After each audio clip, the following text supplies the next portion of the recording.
Israel is one of the most racist countries in the world. While you'll never hear anyone in the mainstream media say this, this is actually one of the most important things you need to understand if you want to know what's happening right now.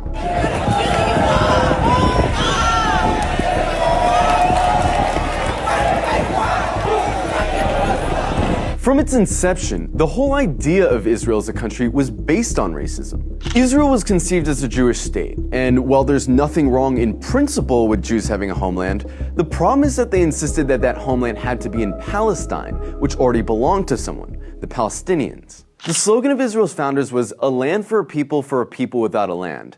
But deep down, they all knew that the only way to have a Jewish majority in Palestine, an Arab country, was to expel the Arabs. One of the founders of Israel, Yosef Weitz, wrote, "There's no room in the country for both peoples. There's no way but to transfer the Arabs from here to neighboring countries." Israel was quite literally founded by expelling and massacring hundreds of thousands of Arabs in a years-long process called the Nakba.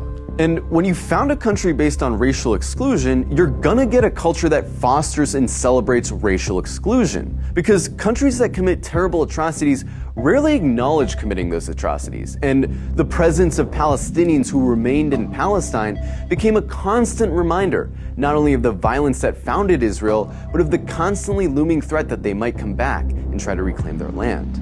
Every day you can find videos coming out of Israel showing Israelis calling for all Arabs to die,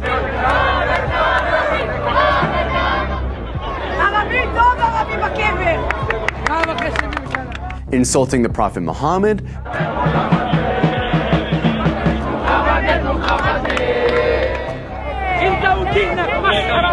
desecrating mosques, spitting on Christians, mocking and celebrating the murder of Palestinians, committing violent hate crimes against Palestinians, watching Gaza get carpet bombed from a cliffside for entertainment.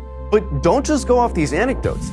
Let's look at some of the polls. One poll found that 2/3 of Israeli teens believe Arabs to be less intelligent, uncultured, and violent. It also found that 50% of Israelis wouldn't live in the same building as Arabs, wouldn't befriend Arabs, wouldn't let their children befriend Arabs, and wouldn't let Arabs into their homes. Another poll found that 60% of Israeli Jews want segregation from Arabs. Another poll found that half of Israeli Jews agree with the statement, "Most Jews are better than most non-Jews because they were born Jews." The poll also found that 88% of Israeli Jews would be disturbed if their son befriended an Arab girl, and 90% would be disturbed if their daughter befriended an Arab boy. This poll found that about half of Israeli high schoolers don't think Arabs should have the right to vote. Another poll showed that almost half of Israeli Jews don't want Arabs teaching their kids. Not only are these views widely held in Israeli society, they're also represented in government, which codifies these sentiments into law. For example, Israel has a law that says if an Israeli marries a Palestinian, or someone from several other regional Arab states, that person isn't allowed to move in with said Israeli. This law was passed in 2003, but it's been renewed every single year since. Israel also doesn't allow interreligious marriage to be performed in the country, which is meant to deter Jews from marrying non-Jews. In 2018, Israel passed the nation-state law, a law which has constitutional status, which says the right to exercise national self-determination, i.e. have rights, is the exclusive right of Jews, no one else. There's also the Nakba law, which makes it illegal to acknowledge the Nakba, the expulsions of Palestinians that were needed to found Israel. This would be like passing a law to make it illegal to talk about indigenous genocide or slavery in America. There's also the Admissions Committee law, which basically allows towns to operate panels that deny applications for entry based on socio-cultural compatibility, which essentially just legalizes racist housing discrimination. In Israel, advocating genocide of Palestinians doesn't hurt your chances of holding a high position in government. And in fact, in many cases, it helps. In 2014, Israeli lawmaker Ayelet Shaked wrote an unhinged rant on Facebook, calling all Palestinians enemy combatants and saying their mothers should be killed for giving birth to, quote, little snakes. The next year, she was appointed Minister of Justice by Benjamin Netanyahu.